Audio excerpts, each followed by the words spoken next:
इस क्लास में हम रिवीजन कर लेते हैं ब्लड रिलेशन का, मतलब रक्त संबंध का। अब रक्त संबंध में जो सवाल बनते हैं तो हम सबसे ज्यादा गलती कहां पे करते हैं, तो यहाँ पे गलती करते हैं। और इसी चीज को समझ लो कैसे, कि जैसे दिया गया है ए बी का पुत्र है तो बी का ऐसे क्या संबंध है। अब हमें ये समझ में नहीं आता कि वो ए के बारे में पूछ रहा है अथवा बी के बारे में पूछ रहा है। तो दोस्तों देखो, दो तीन बातें हैं, उन बातों का ध्यान रखोगे तो ब्लड रिलेशन का सवाल 100% सही हो जाएगा। पहली बात तो ये कि आप पहले एक लाइन पढ़ेंगे, सिर्फ शुरुआत वाला एक वाक्य, उसके बाद में उसका एक डायग्राम बनाएंगे। अब डायग्राम बनाते वक्त क्या करना है, आपको इस चीज का ध्यान रखना है कि जो स्वयं के बराबर की पीढ़ी के हैं उनको अपने बराबर लिख लेना है। जैसे स्वयं के बराबर भाई बहन पति पत्नी जीजा साली, ये सारे बराबर की पीढ़ी के हैं तो इनको अपने बराबर में लिख लेना है। और जो बड़ी पीढ़ी के हैं उनको जस्ट ऊपर लिखना है। जैसे पिताजी माताजी सास ससुर मामा और मामी, इनको जस्ट ऊपर लिखना है। और दादा दादी नाना नानी और दादा ससुर है, इनको उससे भी ऊपर लिखना है। ऐसे ही छोटी पीढ़ी के हैं, जस्ट अपने से एक पीढ़ी छोटे हैं तो उनको नीचे लिखना है, पुत्र पुत्री दामाद और जमाई इसमें आ जाएंगे। और अगर अपने से दो पीढ़ी छोटे हैं तो एक लाइन छोड़ के फिर इसको नीचे लिखना है, पुत्र पुत्री नाता नाती, नाती बोलते हैं दोहिता को और नातिन बोलते हैं दोहिती को। ऐसे ही मान लीजिए अपने से तीन पीढ़ी छोटे हैं, परपोता परपोती है ना, तो वो उनसे भी ज्यादा नीचे आ जाएंगे। इससे भी ऊपर, जैसे दादा से ऊपर परदादा लिखा था परदादी लिखा था, वैसे ही यहाँ पे लिख देंगे। ठीक, अब हम यहाँ सवाल सरल करते हैं। देखो सबसे पहले लिखा है ए बी का पुत्र है, तो यहाँ पे ध्यान रखना किसको पहले लिखेंगे। आपको एक देखो तरीका बताता हूं कि मान लीजिए आपके पास में एक ही कुर्सी है और उस पे दो जने बैठने वाले हैं, एक तो है काका और एक है भतीजा। तो सबसे पहले किसको बैठाएंगे, तो ध्यान रखना काका को बैठाएंगे। अब काका का पता किसे चलेगा, तो जिसके पास में लिखा हो का के की, अर्थात जिसके पास में काके की डिग्री हो उसको पहले बिठाएंगे। तो यहाँ पे काके की डिग्री का मतलब होता है कि जिसके पास में का लिखा हो उसको पहले लिखना है, तो ये लिख दिया बी को। ऐसे सवाल सरल करोगे तो 100% सही होगा। अब बी का पुत्र है तो पुत्र को नीचे वाली पीढ़ी में लिखना है, पुत्र है वो छोटा होता है, इस कारण से उसको नीचे वाली पीढ़ी में लिखना है, मतलब यहां लिखेंगे। अब देखेंगे ए है वो बी का पुत्र है, तो बी का पुत्र है तो ये बी है, इसको ऊपर लिखा, और पुत्र है ए। अब पुत्र है तो देखो पुरुष के लिए प्लस का चिन्ह यूज करना है, महिला के लिए माइनस का चिन्ह यूज करना है। तो पुरुष है इस कारण से प्लस का चिन्ह यूज किया, तो ए के पास में हमने लिख लिया प्लस का चिन्ह। अब आपको पूछा है बी का ए से क्या संबंध है। अब यहीं से खेल शुरू होता है। देखो ऐसे, जब मान लीजिए कोई व्यक्ति बिहार से रिलेटेड हो और वो कहे का कर रहा है, तो इसका मतलब है क्या कर रहा है। जब बिहारी कोई व्यक्ति बोले का कर रहा है, तो का मतलब क्या होता है, क्या होता है, का कर रहा है मतलब क्या कर रहा है। तो ऐसे ही वो बिहारी कहेगा कि का लगता है, इसका मतलब क्या लगता है। ठीक है, तो ये कौन, बी क्या लगता है, का मतलब है क्या लगता है, या फिर अगर लड़की है तो क्या लगती है। ठीक है, तो क्या लगता है इसका मतलब ये बी क्या लगता है। अब आप दो चीजें सोचेंगे, देखो एक तो पुरुष और एक महिला। जब तक जेंडर का पता नहीं हो तब तक हम कह नहीं सकते, क्योंकि एक महिला के भी पुत्र हो सकता है और एक पुरुष के भी पुत्र हो सकता है। तो ये जो बी है इसके बारे में नहीं बताया गया कि ये पुरुष है अथवा महिला है, इस कारण से बी को हम दोनों सोचना पड़ेगा कि अगर ये पुरुष है तो पिता का ये हो गया पुत्र, तो ये बी क्या लगता है, ये पिता भी लग सकता है। अगर मान लीजिए ये महिला है तो महिला के भी पुत्र हो सकता है, इस कारण से ये महिला होने के कारण से ये माता भी लग सकती है, तो पिता या माता का संबंध आएगा इस सवाल का उत्तर। अगला सवाल देखना, देखो पी क्यू का दादा है, किसका, क्यू का दादा है, तो सबसे पहले किसको लिखेंगे, क्यू को लिखेंगे। क्यों, क्योंकि इसके पास में काके की लिखा हुआ है, तो जिसके पास में काके की लिखा उसको सबसे पहले लिखा। अब दादा है तो दादा होता है एक पीढ़ी छोड़ के उससे अगली पीढ़ी का, तो यहाँ पे दादा कौन हो जाएगा, पी, ये आपने लिख दिया पी। अब दादा है इसका मतलब कन्फर्म पुरुष होगा। अब यहाँ पे क्यू है वो लड़की भी हो सकती है, क्योंकि एक लड़की के भी दादा होता है, और ये क्यू लड़का भी हो सकता है, इसके भी दादा हो सकता है। तो क्यू का जो जेंडर है उसके बारे में हमें पता नहीं। अब आपको पूछा गया है कि क्यू का पी से क्या रिश्ता है, तो जहां का लिखा है वहां लिखेंगे क्या लगता है या क्या लगती है। ठीक है, तो क्या लगता है या क्या लगती है, तो अगर ये लड़की है तो पोती लगेगी और लड़का है तो पोता लगेगा। तो ये दादा हो गया, तो ये क्या हो गया, पोता या पोती। तो क्यू का क्या संबंध हो जाएगा, पोता या फिर पोती। अब इस सवाल में पूछा गया है क्यू का पी से क्या रिश्ता है, तो क्यू का इसका मतलब ये जो क्यू है वो क्या लगता है। ठीक, नोट करेंगे। एक पर्सन लिखा हुआ है कि ए बी की पत्नी है, तो सबसे पहले सरल करने से पहले हम लिखेंगे बी को, और बी की पत्नी है तो पत्नी होती है बराबर की पीढ़ी की, इसलिए इसको पास में लिखेंगे, और पत्नी है इसका मतलब माइनस का चिन्ह लिखेंगे। और फिर ये बी है ये पति हो गया, क्योंकि पत्नी होती है तो इसका मतलब दूसरा क्या है, पति है, तो ये पति हो गया और ये हो गई पत्नी।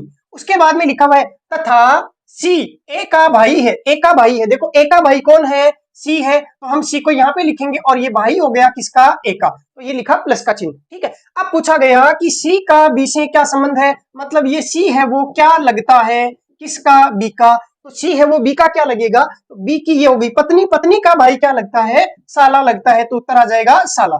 अब सबसे ज्यादा महत्वपूर्ण ये दो सवाल, अगर ये समझ लिए तो फिर आप कहीं पे भी नहीं अटकोगे। कैसे? देखते हैं। देखो, राम रहीम का पिता है, तो सबसे पहले लिखेंगे रहीम को। क्यों? क्योंकि इसके पास में लिखा है का शब्द। ठीक, तो रहीम का पिता है, तो रहीम का पिता है, तो पिता को ऊपर वाली पीढ़ी में लिखेंगे और यहाँ पे क्या लिखेंगे? राम लिखेंगे। ये लिख दिया मैंने राम। अब पिता है तो चिन्ह किसका आएगा? प्लस का आएगा। फिर लिखा हुआ है जो महेश का पिता है। अब बताइए यहाँ पे महेश का पिता कौन है? ये राम है या रहीम है? यहीं पे हमारी दिक्कत आती है। तो एक सूत्र बताता हूं, याद रह जाएगा। देखो, ध्यान रखिए कि इस धरती में जो दूसरों का होता है, इस धरती पर जो दूसरों का होता है, जिसका दूसरा भी होता है और जिसकी दूसरी भी होती है, अर्थात जो दूसरों का होगा तो उसका दूसरा भी होगा और उसकी कोई दूसरी भी होगी। यही कंसेप्ट ध्यान रखना है कि जब दो वाक्य जो या फिर जिसका या फिर जिसकी शब्द से जुड़े हो, जो जिसका या जिसकी शब्द से जुड़े हो, तो दूसरा, दूसरा का मतलब ये हो गया, ये जो सेकंड वाक्य है ये दूसरे के लिए होता है। तो हम गिनती यहां से गिनेंगे, ये पहला, ये दूसरा, मतलब ये दूसरा वाक्य दूसरे व्यक्ति के लिए होता है। ध्यान रखिए कि जब दो वाक्य जो जिसका या फिर जिसकी शब्द से जुड़े हो, तो ऐसी कंडीशन में जो दूसरों का होता है, जिसका दूसरा होता है और जिसकी दूसरी भी होती है, अर्थात दूसरा वाक्य दूसरे व्यक्ति के लिए होता है। तो पहला व्यक्ति और ये दूसरा व्यक्ति इसके लिए होगा। तो महेश का पिता है कौन? रहीम। तो महेश का पिता है, इसका मतलब महेश कहां लिखा जाएगा? यहां लिखा जाएगा, क्योंकि महेश का पिता है कौन? रहीम। महेश का पिता रहीम, रहीम का पिता राम। तो आप समझ गए कि महेश का दादा हो गया कौन? राम, और ये महेश पोता हो गया किसका? राम का। अब पूछा गया कि राम का महेश से क्या संबंध है? तो ये जो राम है वो क्या लगता है? तो क्या लगता है? दादा लगता है। उत्तर।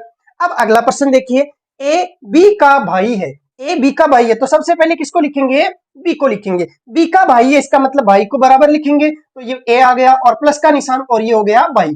अब मुझे जरा यहाँ पे बताइए, बी जो है वो ए का क्या लगेगा? भाई लगेगा या और कुछ लगेगा? भाई भी लग सकता है या फिर बहन भी लग सकती है। क्यों? क्योंकि अभी बी के जेंडर के बारे में निर्धारण नहीं हुआ है। फिर आगे पढ़ते हैं। और सी का पिता है, देखो वाक्य किससे जुड़ा हुआ है? और से। फिर लिखा हुआ है सी का पिता है। अब बताइए सी का पिता कौन है? बी है या फिर ए है? तो ध्यान देने वाली बात है कि जो जो जिसका जिसकी हो, तब तो दूसरे के लिए, इसके अलावा कुछ भी आ जाए वो पहले के लिए होता है। जो जिसका जिसकी, ये तो दूसरे के लिए, इसके अलावा कोई शब्द जुड़ा हो और तथा अथवा ये सारे शब्द लिखे हो, तो फिर दूसरा वाक्य, सेकंड जो वाक्य है वो किसके लिए होता है? पहले व्यक्ति के लिए होता है। तो यहाँ पे सी का पिता कौन है? ए है। तो ये जो ए है वो किसका पिता है? सी का पिता है। तो सी का हो गया पिता, और पिता का ये भाई भी हो सकता है या बहन भी हो सकती है। अब पूछा गया है, तो बताइए सी का बी से क्या संबंध है? सी का, इसका मतलब ये जो सी है वो बी का क्या लगता है? तो आप समझिए कि अगर मान लीजिए बी पुरुष है, तो बी पुरुष है तो पुरुष का भाई हो गया ये, और भाई का ये पुत्र भी हो सकता है तो भतीजा, और पुत्री है तो भतीजी। और अगर मान लीजिए ये महिला है, तो महिला के भाई, भाई का पुत्र होता है भतीजा, और पुत्री है तो भतीजी। तो फिर यहाँ पे सी का मतलब हो गया कि सी क्या लगता है? अगर पुरुष है तो बी का लगेगा भतीजा, अगर सी महिला है तो पुरुष इसकी बी की लगेगी भतीजी। तो उत्तर आ जाएगा भतीजा या फिर भतीजी। बहुत ही ज्यादा आसान है, बस इन चीजों का ध्यान रखना कि जो दूसरों का होता है, जिसका दूसरा होता है और जिसकी दूसरी होती है। तो अगर वाक्य में जो जिसका जिसकी दिया हो, तब तो दूसरा वाक्य होता है दूसरे के लिए, इसके अलावा कोई शब्द आ जाए तो दूसरा वाक्य होता है पहले के लिए। अब ये प्रश्न है तस्वीर से संबंधित। जब तस्वीर से संबंधित प्रश्न पूछे जाएं तो आप क्या करना, एक तस्वीर बना देना कि ये कोई तस्वीर है, और इस तस्वीर की तरफ इशारा करते हुए राम बोलता है, तो राम बोलने वाला है तो राम को यहाँ पे लिखेंगे। अब ये राम जो जो बोले वैसा वैसा आपको यहाँ पे लिख देना है, और उसके बाद में उसको तस्वीर को यहाँ पे लाके लगा देना है। तो राम ने क्या कहा कि यह मेरे दादा की पोती का पति है। तो इस राम ने कहा मेरे दादा, तो राम का दादा हो गया ये पिताजी, और पिताजी का पिताजी हो जाता है दादा, तो ये हो गया राम का दादा। राम के दादा की पोती, देखो राम ने कहा कि ये जो तस्वीर है इसमें जो व्यक्ति है वो मेरे दादा, तो राम के दादा की पोती, तो दादा की पोती होगी इस राम की बहन, क्योंकि दादा की पोती तो एक पीढ़ी छोड़ के और नीचे लाएंगे, तो ये होगी राम की बहन। और इस बहन का क्या है? ये पति है, तो बहन का पति क्या हो गया? जीजा। तो ये जो राम है ये किसकी बात कर रहा है? इस तस्वीर की। अब तस्वीर को यहाँ ले आओ, तो ये आ गई तस्वीर, तो इसका मतलब ये तस्वीर किसकी है? राम के जीजा की है। अब पूछा तस्वीर वाले व्यक्ति का मतलब ये क्या लगता है? तो इसका क्या लगेगा? या तो जीजा या फिर बहनोई, जो भी ऑप्शन में होगा एक ही बात है, छोटी बहन का पति बहनोई और बड़ी बहन का पति जीजा। अब तीसरे प्रकार का सवाल बनता है जिसमें समीकरण के रूप में कुछ संख्याएं दी रहती है। जैसे यहाँ पे लिखा है P गुणा Q का अर्थ है P Q का भाई है, P माइनस Q का अर्थ है P Q की बहन है, P बट्टे Q का अर्थ है P Q का पिता है और P प्लस Q का अर्थ है P Q की माता है। ये तो दे दिए निर्देश इस पर्सन के लिए कि इस पर्सन को आपको इन निर्देशों के अनुसार सरल करना होता है। अब ऐसे प्रश्नों को सरल करने का सबसे अच्छा तरीका होता है कि आप सबसे पहले शुरू वाले दो को सरल करो, उसके बाद में अगले दो को सरल करो और उसके बाद में आगे भी अगर दे रखे हैं तो अगले दो को सरल करते हुए एक डायग्राम बनाते हैं और फिर पूरे प्रश्न को सरल कर लेते हैं। बहुत ही आसानी से सवाल सरल हो जाता है। तो सबसे पहले हम लिखते हैं k गुणा j। तो जहां पे p है वहां पे तो ले आएंगे k को और जहां पे q है वहां पे ले आएंगे j को। तो जहां p था वहां k लिखेंगे तो ये k और जहां q था वहां j लिखेंगे। तो ये हो गया k j का भाई है, तो j का भाई हुआ ना, तो पहले लिखा j को और j के पास में लिखेंगे भाई को और ये भाई कौन हुआ k, तो हमने k को लिख दिया। अब अगले दो को, पहले शुरू वाले दो को फिर अगले दो को फिर अगले दो को, तो यहाँ पे j प्लस w। अब यहाँ आते हैं प्लस वाले में, तो यहाँ पे लिखेंगे j प्लस w। तो जहां p है वहां j आ जाएगा, p की जगह j आ गया, q की जगह w आ गया, तो ये लिखा w। तो हो गया j w की माता है, तो W की माता है कौन J, इसका मतलब J माता है तो W नीचे आएगा या W नीचे आएगी और ये होगी माता। माता है तो माइनस का चिन्ह, ये हो गया माता का भाई, इसका मतलब ये हो गया मामा। और ये W जो है वो W अगर लड़का है तो हो जाएगा भांजा और लड़की है तो हो जाएगी भांजी। किसके लिए? K के लिए। अब क्या पूछा है कि K का W से क्या संबंध है, तो K का इसका मतलब ये जो K है वो क्या लगता है, आप ही बता सकते हैं कि अगर ये लड़की है तब भी लड़की की माँ होगी माँ और माँ का भाई हो गया मामा, और अगर ये लड़का है तो ये होगी माता, माता का भाई हो गया मामा। तो दोनों ही स्थिति में के क्या लगता है, मामा लगता है। तो इस प्रकार से आप समीकरण वाले प्रश्नों को हल कर सकते हैं। इसमें दूसरे प्रकार के सवाल ऐसे बनते हैं कि आपको 4 समीकरण दे दी जाएगी और ऊपर ऐसे लिख दिया जाएगा कि निम्न में से कौन सा ऑप्शन, निम्न में से कौन सा विकल्प यह दर्शाता है कि W का मामा है, W का मामा है। ऑप्शन ए में दे दिया यही वाला K गुणा J plus W, option B में दे दिया K प्लस W और माइनस J दे दिया, ऑप्शन सी में K और प्लस W और गुणा J दे दिया, और ऑप्शन डी में K माइनस W और प्लस J दे दिया। ऐसे दे दिए। तो जब ऐसा प्रश्न आ जाए तो आपको ऑप्शन से सरल करके देखना होगा। तो जब हम ए ऑप्शन को सरल करेंगे तो यही डायग्राम बनने वाला है। ए ऑप्शन से आपको पता चल जाएगा कि ये जो रिलेशन है वो ये दर्शा रहा है कि के W का मामा है। ठीक है, तो दूसरे प्रकार के सवाल ऐसे पूछे जा सकते हैं जो आप कर लेंगे। समय की कमी होने के कारण से हम इतना ही बताएंगे। अब देखते हैं टाइप 4 के सवाल। एक परिवार में एक परदादा, 2 दादा, 3 पिता, 3 पुत्र, 2 पौत्र, 1 प्रपौत्र है। यदि परिवार के सभी सदस्य पुरुष हैं तो परिवार में कुल कितने सदस्य हैं? ये सवाल एग्जाम में पूछा हुआ है। अब देखो, अगर मान लीजिए किसी परिवार में कोई व्यक्ति कहे कि मैं परदादा बन गया हूं, तो इसका सीधा सीधा मतलब है कि उसके परपोता हुआ है तभी वो परदादा बना है। इसका मतलब ये कोई व्यक्ति है ए, अगर ये परदादा है इसका मतलब कन्फर्म 100% इसके परपोता है, वही इसको परदादा कहेगा। तो ये परदादा बनाने के लिए सबसे पहले इसके पुत्र होगा बी और उसका पुत्र का मतलब पोता हो जाएगा सी और पोते का पुत्र डी हो जाएगा परपोता। तो ये तो हो जाएगा परपोता और ये कहलाएगा परदादा। तो एक व्यक्ति को परदादा बनाने के लिए हमने 4 व्यक्ति बना दिए। फिर कहा 2 दादा। अब देखेंगे ये जो ए है वो दादा भी है किसका, सी का दादा है। देखो सी का दादा है ए और ये जो बी है वो दादा है किसका, डी का। तो 2 दादा हो गए। कौन कौन हो गए 2 दादा, एक तो हो गया ए और एक हो गया बी। ए किसका दादा, सी का, और बी किसका दादा, डी का। फिर आगे लिखा हुआ है 3 पिता। कौन कौन है, ए, ये किसका पिता है, बी का। फिर दूसरा पिता बी किसका, सी का, और तीसरा पिता सी किसका, डी का। तो 3 हो गए पिता। 3 हो गए पुत्र। कौन कौन, डी, डी किसका पुत्र है, सी का, और सी किसका पुत्र है, बी का, और बी किसका पुत्र है, ए का। 1 2 3 हो गए पुत्र। फिर लिखा हुआ है 2 पौत्र। अब देखो डी किसका पोता है, बी का। ऐसे ही सी किसका पोता है, ए का। तो ये 1 और ये 2 पोता हो गए। 1 है परपोत्र, कौन, डी, डी किसका परपोता है, ए का। तो कितने सदस्य हो गए, आगे लिखा है यदि परिवार के सभी सदस्य पुरुष है, इसका मतलब महिलाएं शामिल नहीं करनी है, केवल पुरुषों को ही शामिल करना है, तो परिवार में कुल कितने सदस्य हैं। तो 1 2 3 और 4, ऑप्शन हो जाएगा सी। इस परिवार में 4 सदस्य हैं।